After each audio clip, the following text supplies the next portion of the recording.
자, 이건 이제 올해 수시논술고사 실시대학을 좀 저희가 열거해 봤습니다. 앞에서도 이제 모집 정원에 대해서 쭉 이제 얘기가 되었는데요.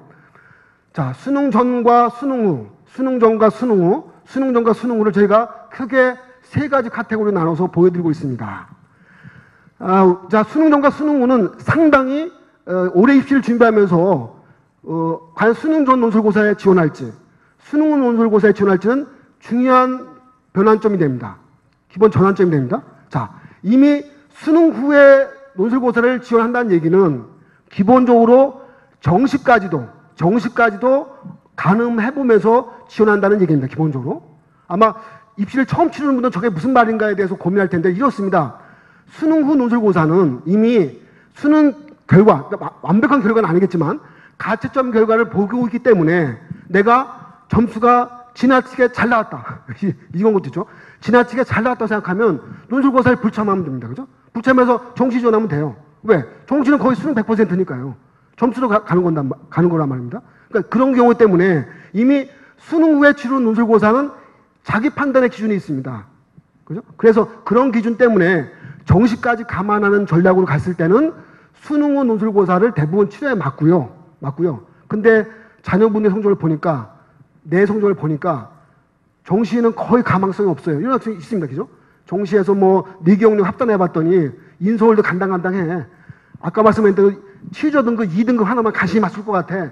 이런 학생도 있습니다. 이런 학생들은요, 정말 수능 전에 치르는 논술고사 포함해서 정말 수시에 올인해야 됩니다. 기본적으로. 이게 다른 거죠. 그러니까 정시까지 성적이 안정적으로 수능 성적이 유지된다고 하면은 정시를 감안한 수능 후 논술고사가 맞는 거고요. 근데 이것이 아니라 수능을 상당히 불안정한 상태에서 정시를 감안하지 못했을 때 오로지 수시에 올인하고자 하는 경우에는 그때 이제 수능 전 논술고사도 역시 볼 수가 있는 경우입니다. 그죠? 보시고요. 자, 그 다음에 저희가 카테고리 세 가지로 나오는 이유는 뭐냐면 보통은 학생들이 원서를 쓸 때요 6장의 수시 원서를 쓰잖아요. 그러니까 되게 복잡할 것 같습니다. 저는 그렇지 않다고 봅니다. 기본적으로 상위권 대학 라인, 중위권 대학 라인, 중하위권 대학 라인 정해갖고요. 자기 지원 대학 라인에서 한 서너 개 대학 정도 쓰고 그 다음에 한두 개 정도를 우회 대학을 쓰게 되면 원서 6장 끝입니다. 기본적으로. 보세요. 연대 고대 쓰죠? 성대 안 쓸 것 같습니까?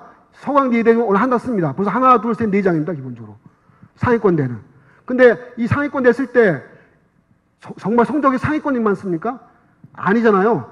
여기 카톨릭대 논술 쓰면서 여기 원서 씁니다. 기본적으로. 쓰기도 합니다. 기본적으로. 그거는 그거 원서를 막는 건 없으니까요.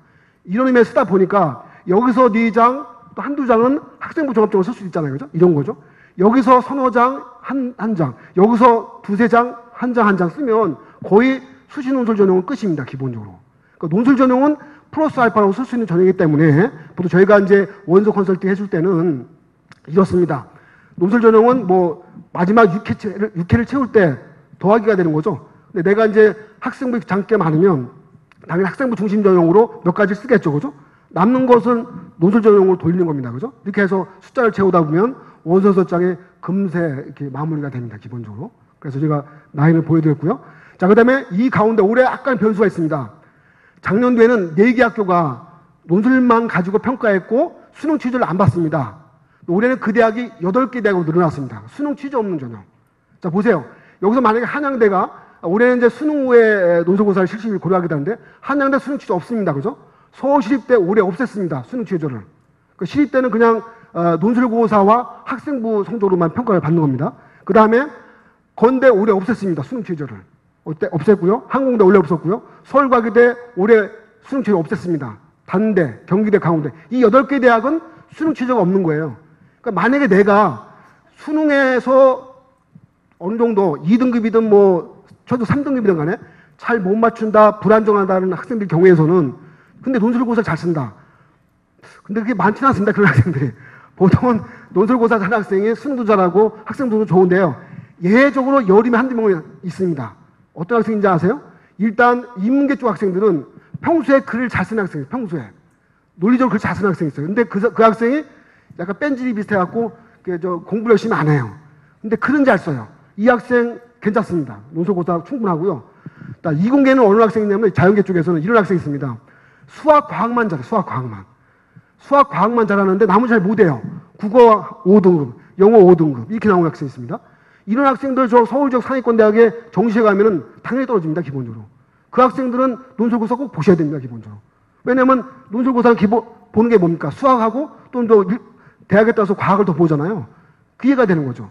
자, 그러면 이과 학생들 입장에서는 수학, 과학만 잘하는 학생들은 저 논술고사를 분명히 치료당합니다. 기본적으로. 그다음에 문과 학생들 중에서는 평소에 글 잘 쓰는 학생은 실제 그 연습만 안 해도 앞에서도 저 연사님이 그 얘기 하셨잖아요. 일주일간 연습했는데 고대 교양 붙었다고. 이게 거짓말 같으면서도 실제 사례가 되는 게요. 정말 평소에 글은 평소에 연습이 좀 된 거죠. 꼭 무슨 맨날 논술 강좌 듣고 이렇게 해서 되는 건 아니잖아요. 그죠? 그런 의미에서 그 학생들 꼭 한번 써보시기 바라고, 특히나 수능 취지에 자신이 없는 학생들은 올해 수능 취지에 폐지한 대학에 대해서 좀 더 감안해서 원서를 지원하는 것이 아마 도움이 될 것 같습니다.